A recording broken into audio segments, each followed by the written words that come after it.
Baik, saudara, kita buka dalam Kisah Rasul pasal yang ke-12. Kisah Rasul pasal yang ke-12, ayat pertama hingga ayat 12. Kisah Rasul pasal yang ke-12, ayat 12, ayat pertama hingga ayat 12. Mari kita baca bergantian akan ayat firman Tuhan ini.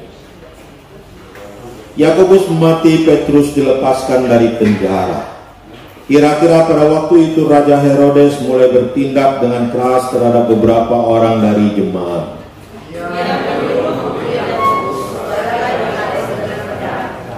Ketika ia melihat bahwa hal itu menyenangkan hati orang Yahudi, ia melanjutkan perbuatannya itu dan menyuruh menahan Petrus waktu itu hari raya roti tak beragi.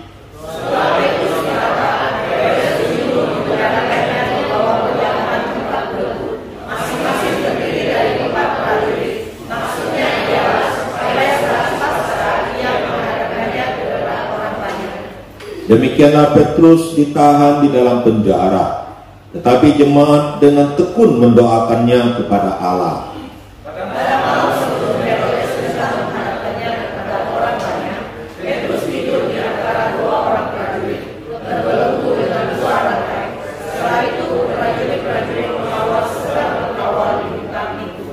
Tiba-tiba berdirilah seorang malaikat Tuhan dekat Petrus, dan cahaya bersinar dalam ruang itu. Malaikat itu menepuk Petrus untuk membangunkannya. Katanya, bangunlah segera. Maka gugurlah rantai itu dari tangan Petrus. Lalu kata malaikat itu kepadanya, tidaklah mengganggu dengan masalah pembunuh. Ia berbuat demikian. Lalu malaikat itu berkata kepadanya, kenakanlah jubahmu dan ikutlah. Lalu ia mengikuti malaikat itu keluar. Dan ia tidak tahu bahwa apa yang dilakukan malaikat itu sungguh-sungguh terjadi. Sangkanya ia melihat suatu penglihatan.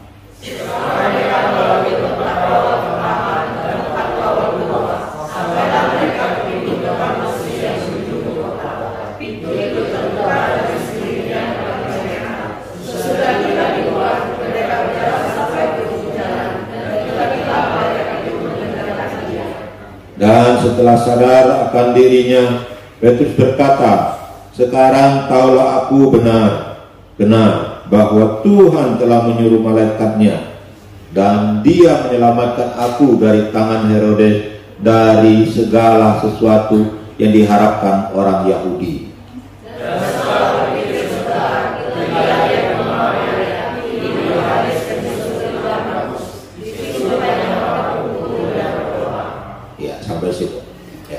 Bapak Ibu dikasihi oleh Tuhan Yesus, hari ini kita belajar tentang doa yang memberi kelepasan.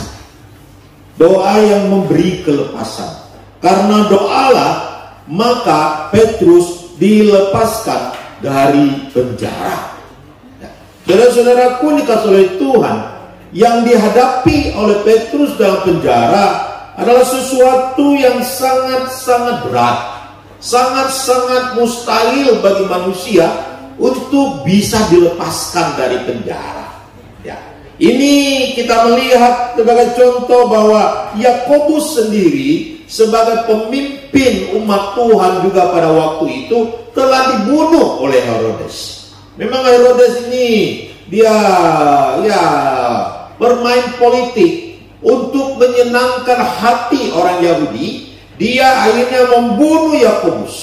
Ya, lalu orang Yahudi melihat bahwa Yakobus sudah mati, maka mereka menjadi senang, mereka menjadi suka, karena pada waktu itu memang orang Kristen itu sangat tidak disukai oleh orang Yahudi.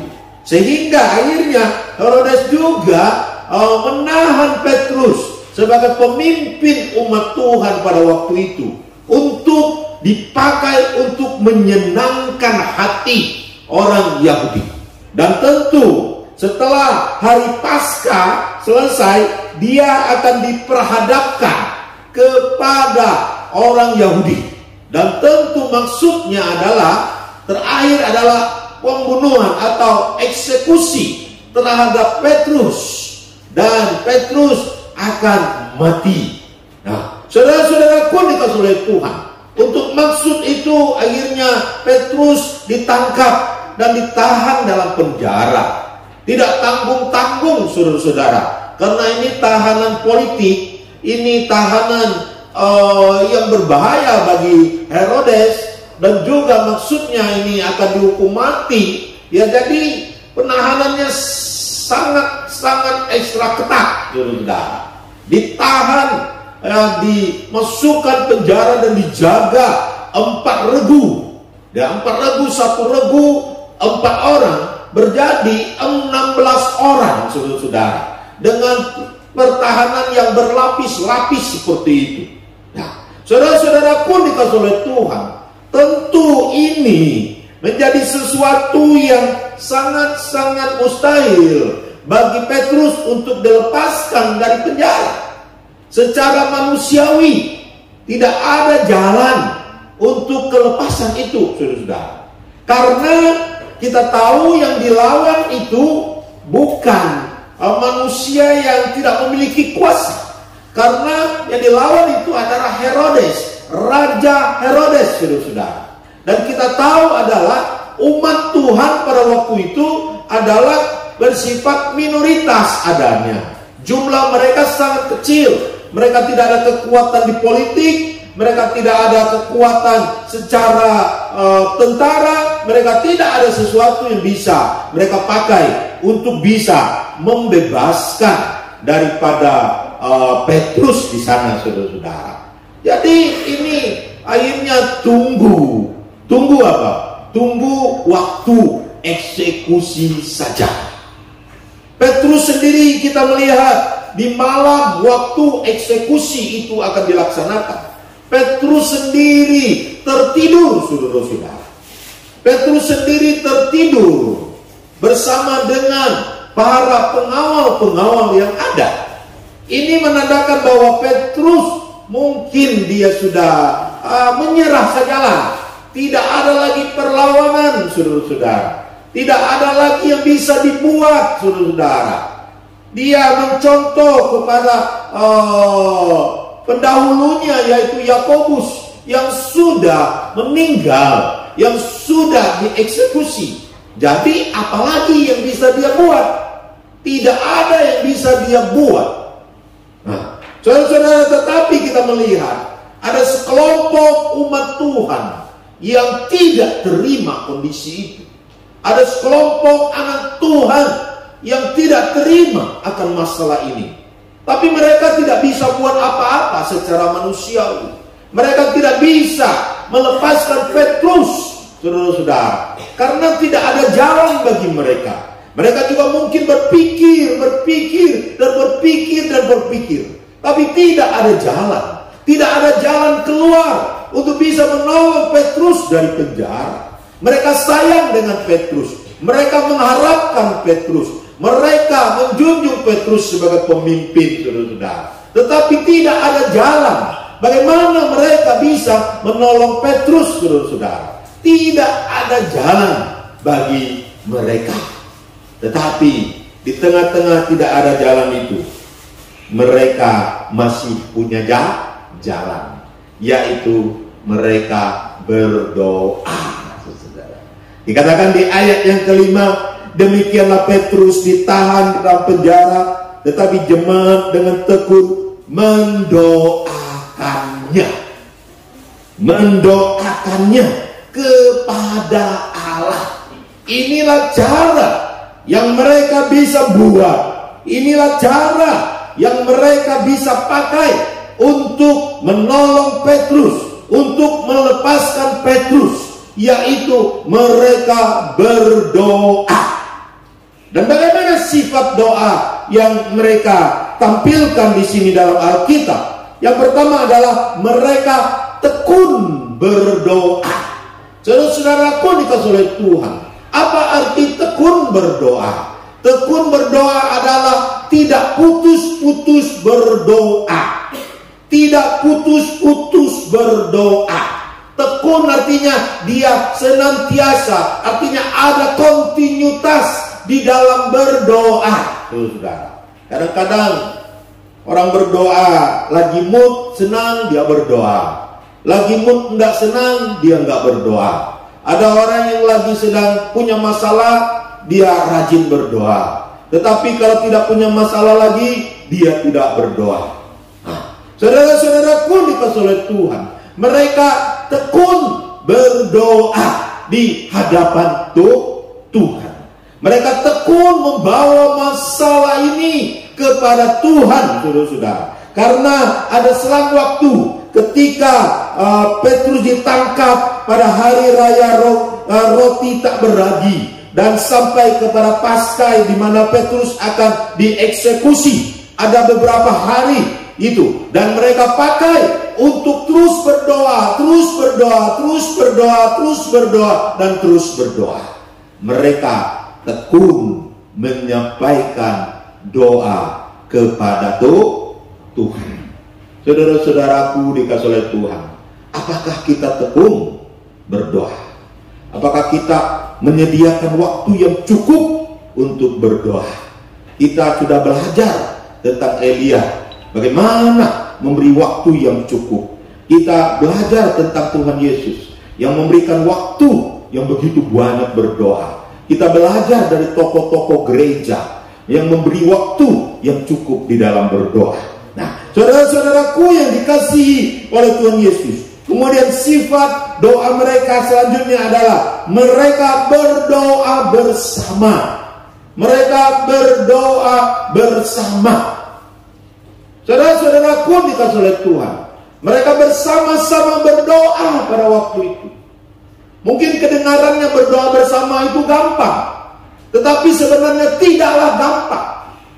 Tidaklah gampang. Makanya saudara-saudara, di gereja-gereja Tuhan yang hari-hari ini ada, ya, sulit sekali menemukan persekutuan doa yang ramai orang itu.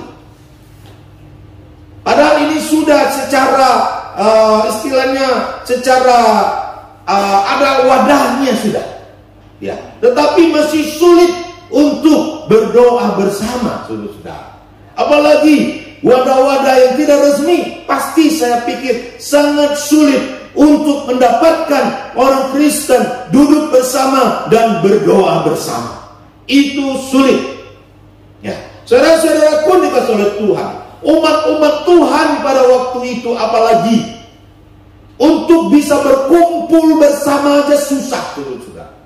Apalagi untuk berdoa bersama, karena mereka menghadapi tantangan yang berat dari pemerintah, dari masyarakat, saudara. Mereka dianggap perkumpulan yang sesat, perkumpulan yang bidak, lalu mereka dikejar-kejar, mereka tidak disukai di mana-mana.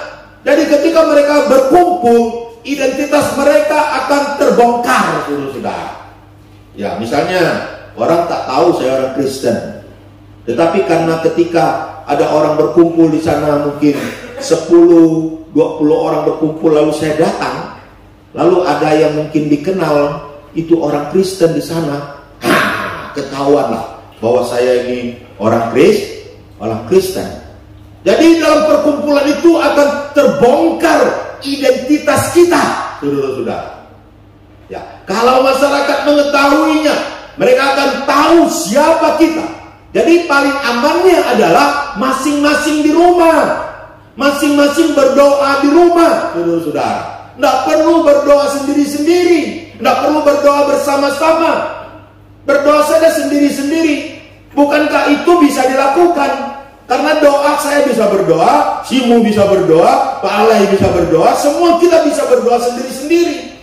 Dan umat Tuhan di sini juga bisa berdoa sendiri-sendiri, bisa, semua bisa. Tetapi kita melihat mereka tidak berdoa sendiri-sendiri, amin.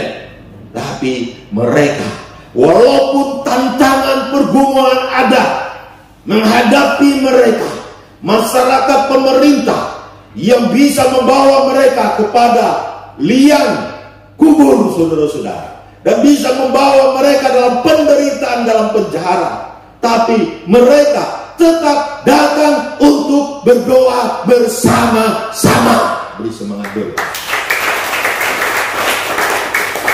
Saudara-saudaraku yang dikasihi oleh Tuhan, berdoa bersama tidak gampang. Ya, berdoa bersama tidak gampang karena pekerjaan itu atau doa itu masing-masing kita bisa. Untuk apa kita bersama? Masing-masing kita kan bisa. Masing-masing kita bisa. Dan kita juga kadang-kadang dengan teologi bahwa Allah tahu segala sesuatu. Allah tidak terbatas dengan ruang dan waktu. Sehingga akhirnya doa bersama itu tidak perlu. Allah kan tahu. Allah tahu isi hati saya. Allah juga tahu isi hati kamu. Ketika kamu berdoa, ketika saya berdoa, kita bisa, Allah dengar doa kita. Konsep itu bisa menjadi penghalang saya dan saudara-saudara, atau paling tidak mengurangi semangat kita berdoa bersama, saudara-saudara. Saudara-saudaraku dikasihi oleh Tuhan, doa bersama tidak gampang juga karena kita mempunyai masing-masing itu mempunyai kegiatan, masing-masing mempunyai kesibukan, masing-masing juga mempunyai waktu-waktu tertentu bagi kita. Ketika kita punya waktu, teman kita tak punya waktu, bagaimana kita bisa berdoa? Paling gampang dalam keluarga, ya. Papanya bilang, mari kita berdoa. Anak bilang, saya masih mau kerja PR. Nggak bisa berdoa. Ya. Ketika suami atau istri berkata, mari kita berdoa. Suami bilang, saya lagi sibuk kerja tugas, kerja pekerjaan lagi hitung ini nih, belum selesai. Nggak bisa berdoa bersama. Ya. Masing-masing punya kegiatan, masing-masing punya keinginan, masing-masing punya waktu. Sehingga untuk menyatu di dalam doa itu tidak gampang, saudara-saudara.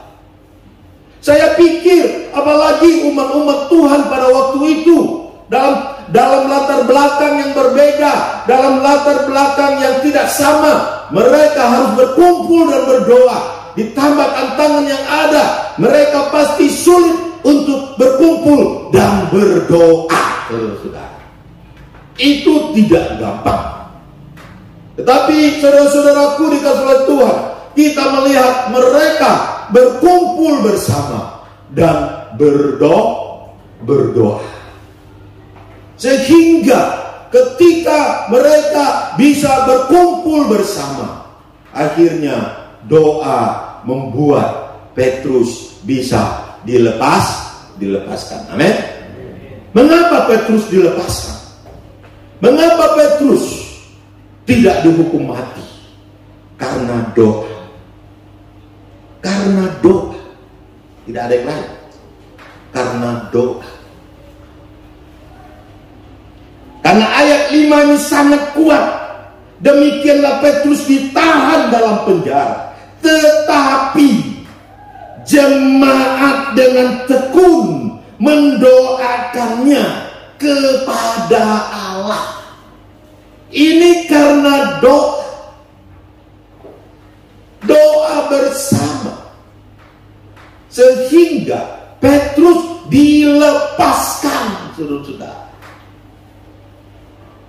Masihkah kita doa bersama hari-hari ini? Masihkah dalam keluarga berdoa bersama? Nah, saya berusaha mempertahankan doa bersama dengan makan bersama. Apalagi makan bersama. Ya. Sehingga ketika makan bersama, kita bisa berdoa bersama. Memang makan bersama juga kadang-kadang sulit, ya. Yang satu bilang laparnya jam 12 bagi yang diet. Tidak tahu laparnya jam 12 kalau diet itu kan. Tapi bagi bapak-bapak yang tak diet, jam 7, jam 8 sudah lapar kan gitu kan. Tapi bagi ibu-ibu jam 12 baru makan. Ya. Nah. Kapan bisa bersama berdoa? Dalam makan bersama. Kita lihat Tuhan Yesus. Kapan Tuhan Yesus doa bersama dengan murid-murid? Mungkin kita berkata, Tuhan Yesus tidak ada teladannya dalam berdoa bersama ya. Kapan Yesus berdoa bersama dengan murid-muridnya?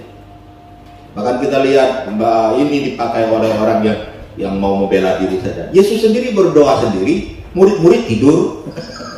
Jadi gitu kan. Nah, kapan mereka doa bersama? Doa bersama yang kita baca dalam Alkitab ya.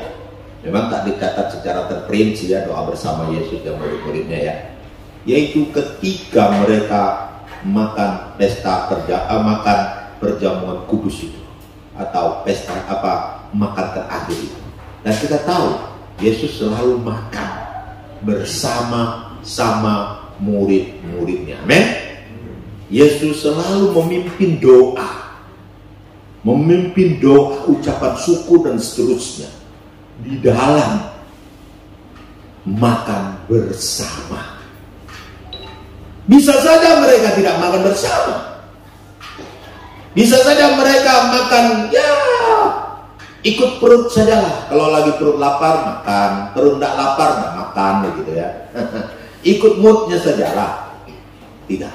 Tapi mereka ada waktu berkumpul bersama dan berdoa bersama di meja perjamuan makan. Mereka berkumpul bersama dan berdoa. Amin. Beri semangat dulu. Saya meneliti Alkitab dan saya melihat itu. Makanya saudara-saudara, kita perlu berdoa bersama dalam kehidupan saya dan saudara-saudara. Karena doa bersama telah terbukti membuat sesuatu yang mustahil terjadi. Petrus dilepaskan oleh Tuhan. Malaikat Tuhan dikirim oleh Allah. Malaikat Tuhan diberikan kepada mereka untuk melepaskan Petrus. Itu karena doa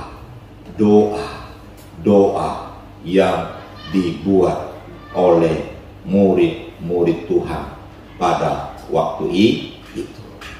Saya masih sangat ingat ketika di Kucing bersama dengan Simu dikategorikan kena COVID, dan setiap saya video call dengan dia, kami berdoa bersama 1 jam. Kami berdoa bersama. Kadang-kadang bisa lebih daripada itu. Kami berdoa bersama. Kami berdoa bersama. Ya, kadang-kadang 1 hari, bukan hanya 1 kali, 2 kali, 3 kali. Kami berdoa bersama. Kami berdoa bersama. Kami menangis bersama. Kami berdoa bersama di hadapan Tuhan. Dan mujizat Tuhan terjadi. COVID tidak terkena kami sama sekali. Ya, kami sehat dan kuat di dalam menghadapi COVID itu. Saudara-saudaraku yang dikasihi oleh Tuhan, waktu saya pacaran dengan Simu, setiap pertemuan ya dalam pacaran, biasanya kan pacaran kan ya santai, apa yang kita buat di pacaran bagi yang muda-muda ya, jalan-jalan, shopping, apa ya, tak tahu lah, makan-makan. Tapi yang kami buat adalah kami duduk bersama, hitung anggaran. Jadi setiap ketemu kan 1 bulan sekali saya ketemu turun Pontianak kan waktu itu kan, buat anggaran, lalu berdoa bersama saudara. Jadi akhirnya ya, pesta pernikahan yang seharusnya saya tidak mampu secara manusiawi, Tuhan berkati kami sampai teman-teman saya terkejut. Kenapa pastor bisa merayakan pesta pernikahan yang besar? Semua itu karena campur tangan Tuhan. Campur tangan Tuhan dari segala pesta, dari segala keuangan yang esensial pada waktu itu. Karena saya tidak punya modal yang besar, saya datang dari keluarga yang susah, saya mendiri sendiri, tapi saya bisa merayakan pesta yang besar karena keuangan dijawab oleh Tuhan. Kenapa? Karena ada doa bersama. Amin.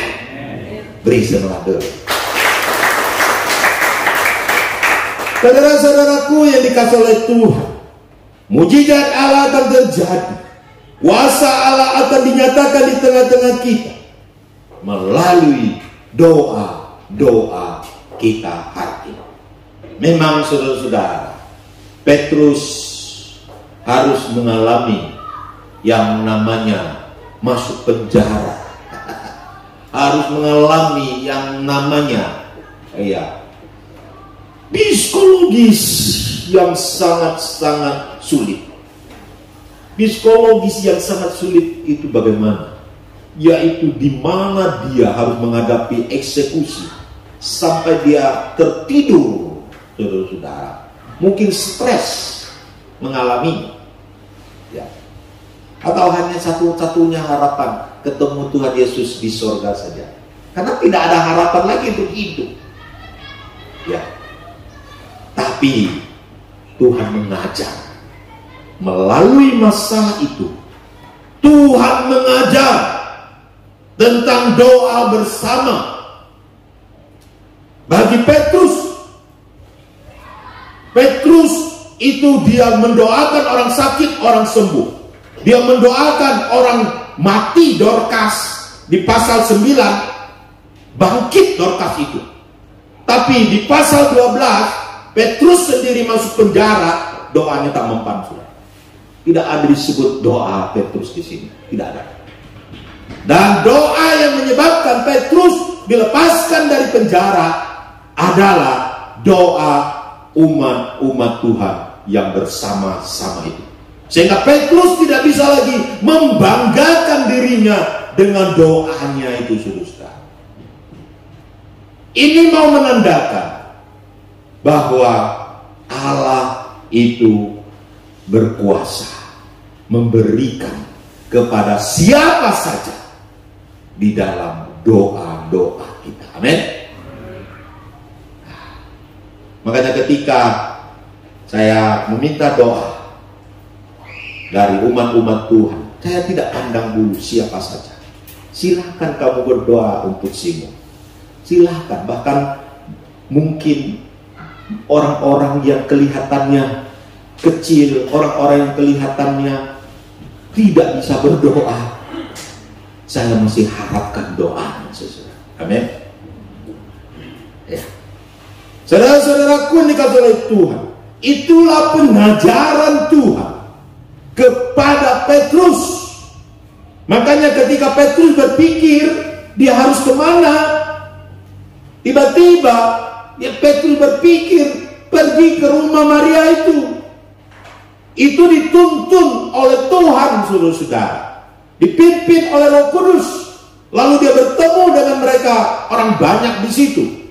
Dan orang banyak di situ adalah berdoa bersama untuk dia. Kenapa tidak pergi tempat lain? Ini tentu cara Tuhan mengajar Petrus tentang doa bersama. Saudara-saudaraku dikasihi oleh Tuhan, ini gampang diucapkan, gampang diomong, tetapi sulit dilakukan. Betul lah?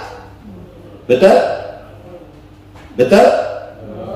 Coba suami istri yang masih berdoa bersama di rumah siapa?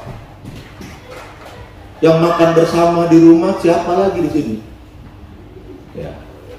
Ada? Masih ada? Berdoa bersama ada? Ada. Dari kerongkongannya mulai ada. Gitu kan? Doa bersama sudah banyak kehilangan dalam kehidupan kita.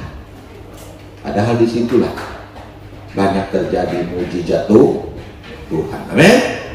Amin. Amin. Mujizat Tuhan terjadi ketika kita berdoa bersama. Terbukti Petrus yang tidak ada harapan menjadi ada harapan karena doa bersama.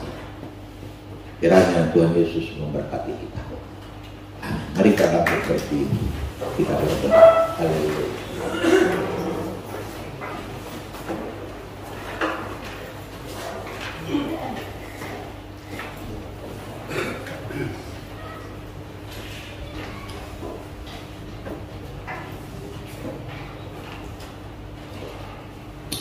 Kita memuji Tuhan dengan pujian tak terbatas kuasa-Nya Tuhan.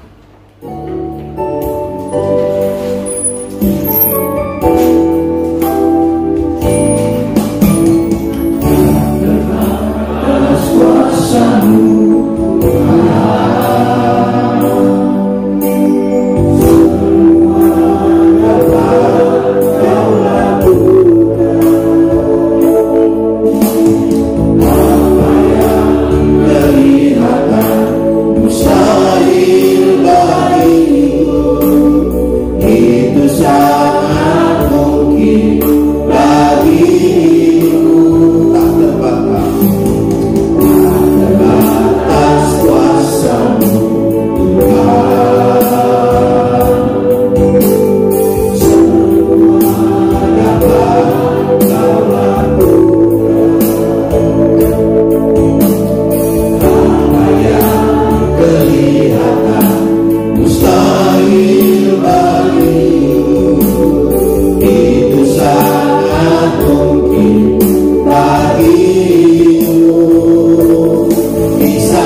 mungkin bagi manusia, mungkin bagi Tuhan.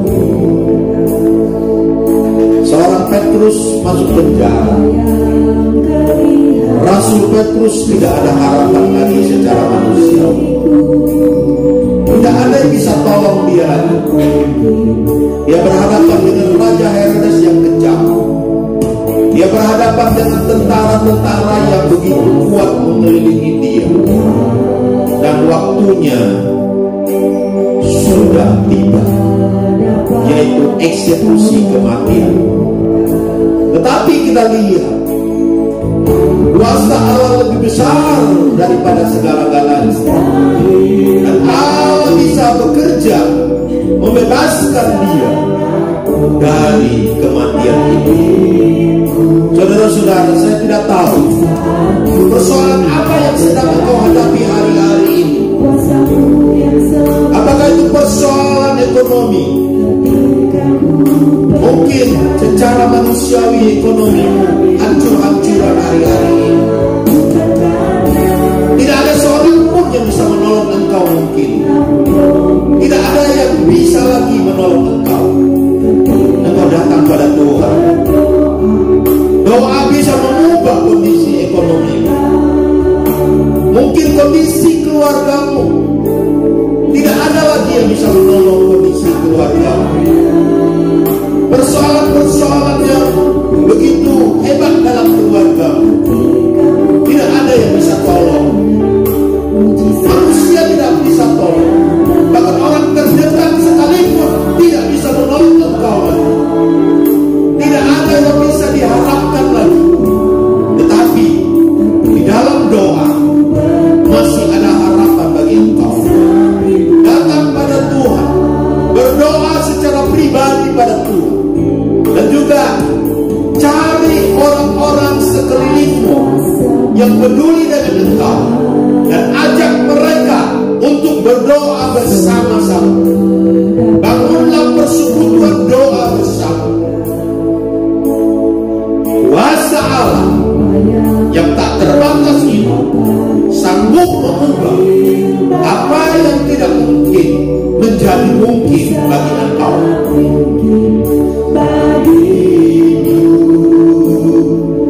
Aku tak berdaya, kuasa-Mu yang sempurna. Ketika ku berdoa, mujizat itu nyata, bukan karena kekuatan, namun Roh-Mu yang Tuhan. Ketika ku berdoa, mujizat itu nyata.